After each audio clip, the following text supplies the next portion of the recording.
yeah, it's been really hard because it's definitely not what he wanted. And my biggest fear in all of this is that I would hurt him because I don't want him to hurt. And I feel like I'm a very overly empathetic person, and I feel like I love really deeply. And I feel like that sounds like a pick-me girl thing to say, but like I do feel like I really struggle with like giving up on someone or something. Like, I remember watching It Ends With Us, not to bring up the drama, but the scene at the end where she leaves him, I remember feeling so distraught because I'm like, I feel like I would stay. Mm-hmm. Like, I feel like I wouldn't want to give up on him, and I wouldn't want to leave him alone to struggle with his past hurt and trauma that caused him to be this way. Ugh. And I just feel like that's like my nature. And so it's really hard to decide to like give up on someone and, you know, everything that we've done and our future that we envisioned and all the work you've put in too. So much. Like, this relationship has been the most work out of anyone that I've been in my whole life, which I think is a good thing and a bad thing. But yeah, I ended it, and I looked up as soon as I did. I opened the Bible app and like went to like a breakup plan or whatever just to read it, you know, just to see what, because I don't know which scripture would like specifically help me in this moment. So I was looking for something, and literally the first thing that it said in the devotional, I'm just going to read this verbatim. It says, 2 things can be true at once. You can feel heartbroken over what happened and be at peace with your decision. You can be relieved the relationship is over and be sad that it ended. You can grieve the future you envisioned and be hopeful for what's next. So good. Yeah, I just felt like that was so true, because it's like, the thought of having peace, it's like, okay, well, is this peace? Because I'm so devastated right now. Mm-hmm. But it's like, you can be heartbroken and feel at peace at the same time. Like, peace isn't like, oh, I'm so happy and grateful that this happened. No. It's like, it sucks, but you know deep in your soul that it was the right decision. I feel like that's like the epitome of peace within the storm. Mm-hmm. Like, the storms will come, but you have peace knowing you're right where he's asked you to be, and you were obedient in that, and you listened, even though 90% of people might not do that because it's the hardest thing to do. Yeah. And I remember thinking when I called off my wedding, I remember asking someone, does pain signify I made the wrong decision? Mm-hmm. And like anybody and their mother would say, absolutely not. Pain comes with those decisions, always. But when you're in it, you're kind of like, you're desperate for understanding of the pain. Mm-hmm. But also affirmation that it is possible for peace to be within the pain. Yeah. And it sucks to have to go through it, but like the peace is the only thing that's going to get you through it. Exactly. Yeah.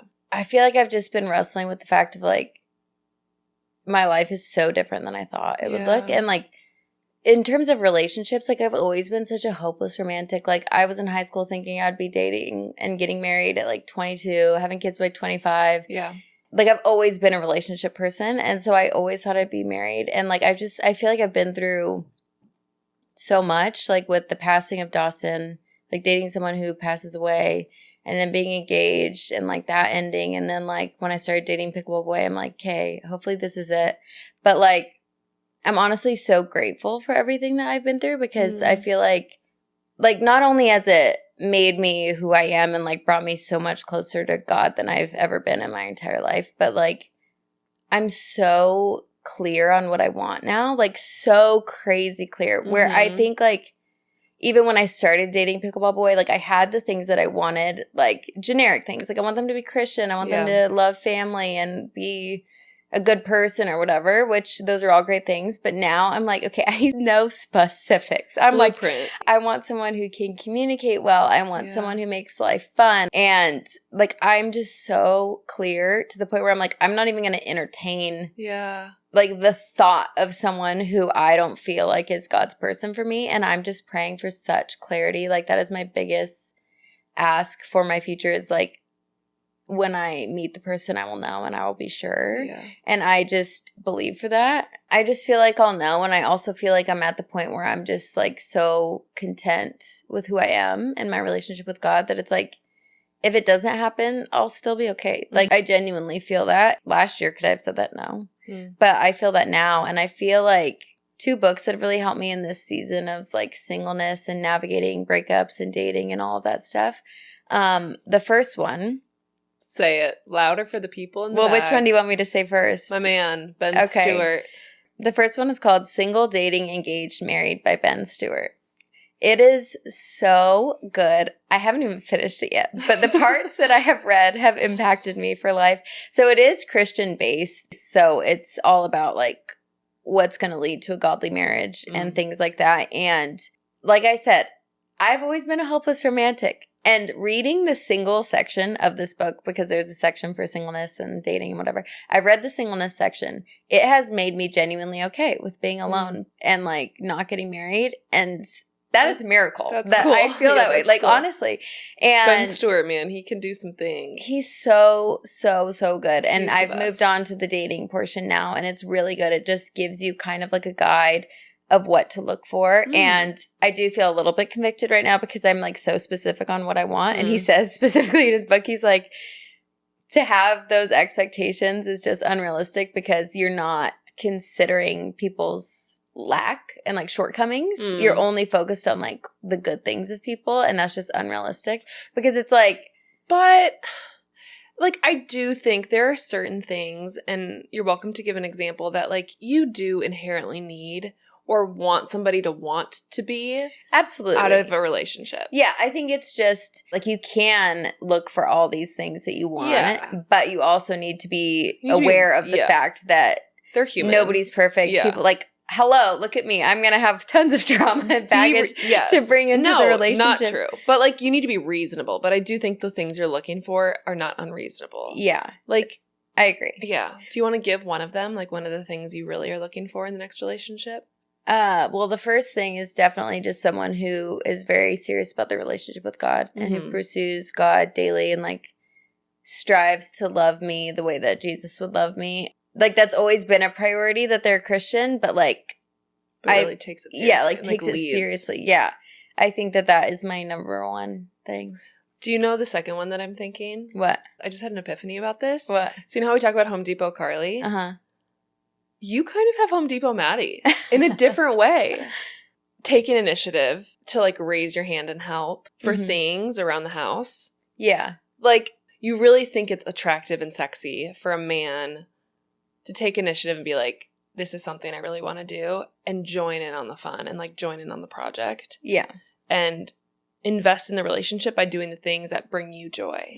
That's been really important to you. Yeah. Is that like acts of service maybe? Or yeah, I think so. But also quality time. Like that is important. Yeah, I think I need all the ones because I'm also like, where's affirmation? I want you to tell me nice Everyone things. has everything, like truly. Yeah. But that, like, I know you, and that's really important. Like, if you follow Maddie for any amount of time on her Instagram or TikTok, like, she's doing home improvement things. They're always talking about, like, little projects she wants to do and brainstorm. And someone who listens and then takes action and gets the U-Haul or, like, loads up the brick, like, things like that. Yeah, like, someone who's, like, excited to do these things with me. And like, that's Home Depot Maddie in a different sense, but, like, truly. Yeah. Like, loves the things you love and is excited to partake in the things you are excited about. Yeah. I think that's something that is going to be really important to you in the next relationship, too. Yeah, I think so, too. Yeah.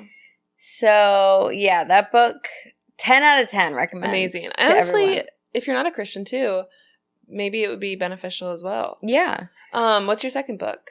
Attached by Amir Levine. Oh, that is a world-class book. Yeah. So it's all about this theory of attachment styles. So there's avoidant, anxious, or secure attachment styles. And it's basically like, how do you respond in relationships and to love and to arguments and all those things. And in the book, there's a quiz that you take so that you can decipher which attachment style you have. And you don't have to just be one. You could be a combination of two.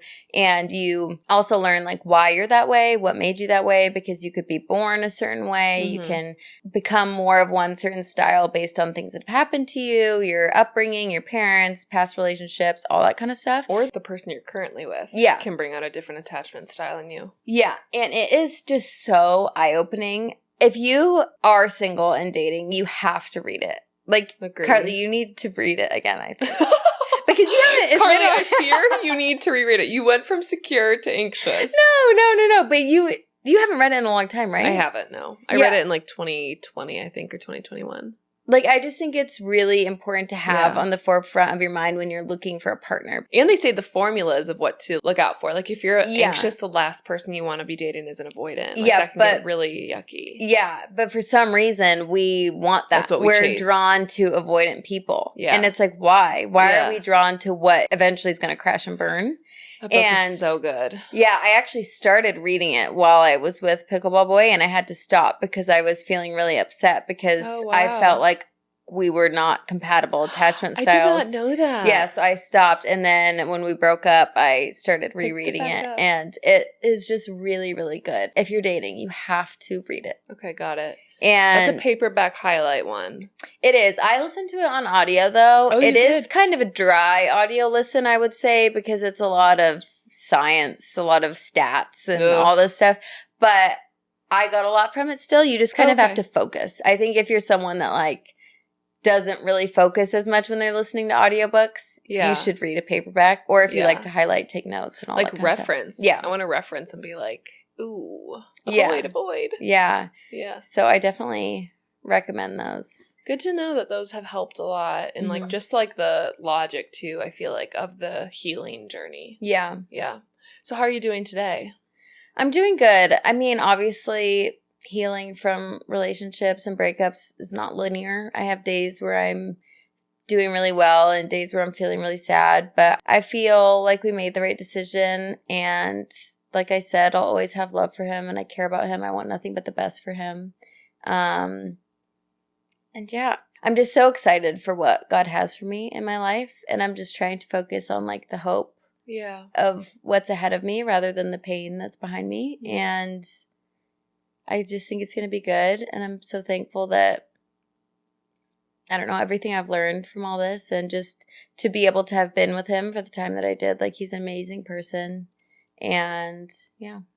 Your story is going to be such a testament. Not that that makes everything that's happened to you in your story justifiable, but I believe the way your life has happened and it being nonlinear is going to be such a testament to strength, perseverance, but also God's goodness and God's love. And I totally believe it's going to be the most beautiful story ever. And I definitely, wholeheartedly believe that you're going to be with the man of your dreams. And it's all going to make sense. And it's going to be one of those things of, this is why it didn't work out. Yeah. Like, I fully believe that.